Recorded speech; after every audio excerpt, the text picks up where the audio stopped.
अब हम लोग एक्सरसाइज 1G का क्वेश्चन नंबर 5 देखते हैं। In a committee 50 people speak Hindi, 20 speak English and 10 speak both Hindi and English. How many speak at least one of this two languages. ठीक है, इसमें बोल रहा है कि एक कमिटी में 50 ऐसे लोग हैं जो हिंदी बोलते हैं, 20 इंग्लिश बोलते हैं और 10 speak both Hindi and English. सबसे पहला हमारा अप्रोच होना चाहिए कि कितने ऐसे डिफरेंट टाइप के ग्रुप ऑफ पीपल हैं। इसका मतलब जैसे यहाँ पे 50 लोगों की ग्रुप है जो हिंदी बोलते हैं और 20 ऐसे लोगों की ग्रुप है जो इंग्लिश बोलते हैं। ठीक है ना, डिफरेंट। जैसे यहाँ पे जो ग्रुप ऑफ पीपल है वो हिंदी के हैं और इंग्लिश के हैं, कोई दूसरा लैंग्वेज का नहीं है, बंगाली या हिंदी के नहीं है। तो कितने डिफरेंट ग्रुप है ना। आप बोलोगे ये भी ग्रुप है, लेकिन इसमें हिंदी और इंग्लिश दोनों आ गया, तो कितने डिफरेंट। तो यहाँ पे हिंदी और इंग्लिश के ग्रुप आए, है ना। ग्रुप आए मतलब इसको हम लोग 2 सेट मानेंगे, क्योंकि हिंदी और इंग्लिश सिर्फ 2 डिफरेंट है। इस दोनों ग्रुप ऑफ पीपल को हम लोग 2 सेट मानते हैं, और उस दोनों सेट को हम लोग मान लेते हैं क्या है, सेट ए। मान लिए वो सेट जो है वो ए है जो हिंदी बोलने वाले की है, और सेट बी है जो इंग्लिश बोलने वाले लोगों की है। सेट ए इसको मान लिए और ये सेट बी।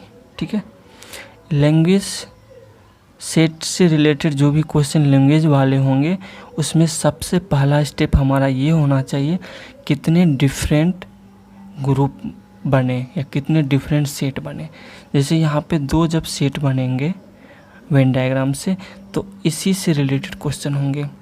जैसे हम लोग क्वेश्चन 4 में दे रखा था, क्वेश्चन 4 में जब बना रहे थे हमसे क्या पूछा जाता था, number of elements in set A union B.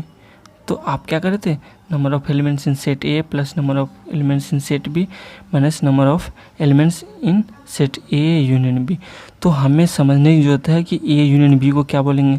जैसे इस सेशन में ये क्या है, ए माइनस बी को क्या बोलेंगे।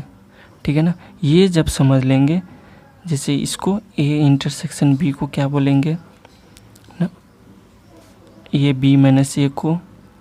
ठीक है, फिर उसके बाद हमें समझने की जरूरत है number of element set A, number of element set B, फिर number of element set A union B. इन सारे टर्म्स को समझ लेंगे लैंग्वेज में तो इम्पोर्टेंट है आपके लिए।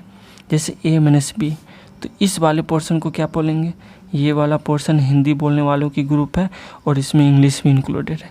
लेकिन ए माइनस बी ये वाला जो पोर्शन है ऐसे ग्रुप ऑफ पीपल है हु स्पीक ओनली हिंदी, और ये जो रीजन है उसको हम लोग बोलेंगे group of people who speak both Hindi and English, है ना। बी माइनस ए वाले रीजन को हम लोग बोलेंगे group of people who speak only English. Only English का मतलब ये हिंदी ना बोलता हो, सिर्फ इंग्लिश बोलने वाले की रीजन है ना।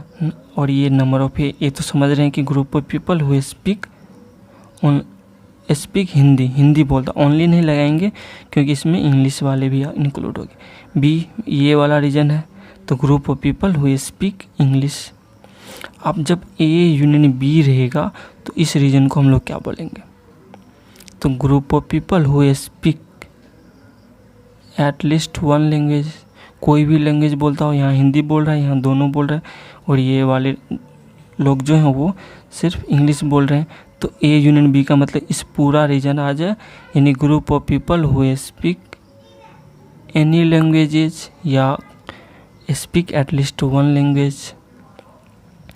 तो हम इस टाइप के ग्रुप क्वेश्चन में हमें यही सब दिया रहेगा। ठीक है, बस इसके लैंग्वेज को समझना है। जैसे यहाँ पे दे रखा है क्या, 50 पीपल जो है स्पीक हिंदी, यानी 50 पीपल स्पीक हिंदी का मतलब यहाँ पे हो गया number of elements in set ए जो है वो। यहाँ पे सबसे पहले लैंग्वेज में क्या क्या लिखना होगा वो हम लोग लिखते हैं। यहाँ पे देखते हैं क्या क्या लिखना है।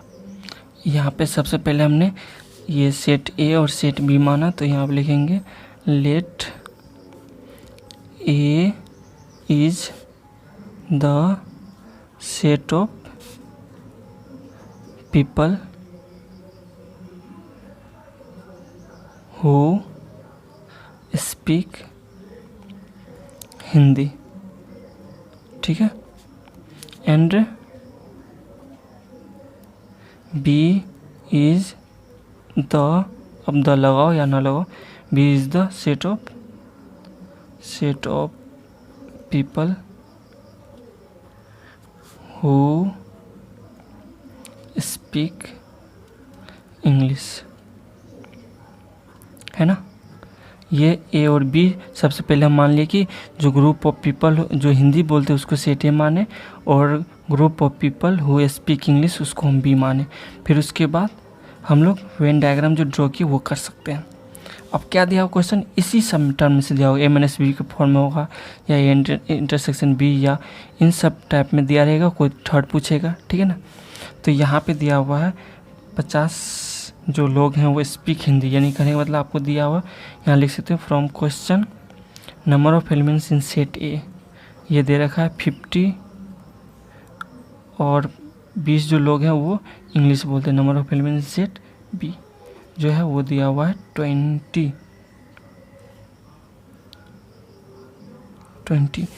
और यहाँ पे बोल रहा है कि 10 speak both Hindi and English.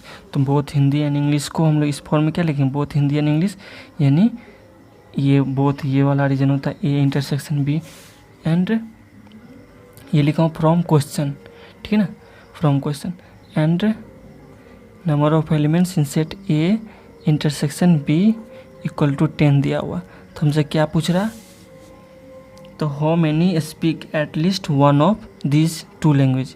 तो ये जो पूछा ये भी क्या होगा, इसी किसी टर्म में पूछ रहा है। तो इसका मतलब समझना होगा कि ये क्या पूछ रहा है, how many speak at least one of this two language. तो ये इसका मतलब ये पूछ रहा है कि ए यूनियन बी क्या होगा, देन ए यूनियन बी, है ना।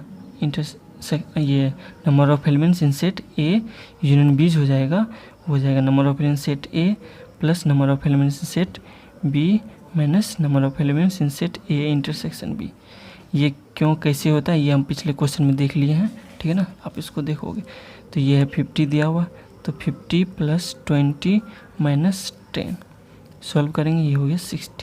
तो number of elements in set A union B आ गया, वो आ गया 60। और यही पूछ रहा है हमसे क्या, how many speak at least one of this two language. तो हम लोग बोल देंगे there are 60 people who speak at least one of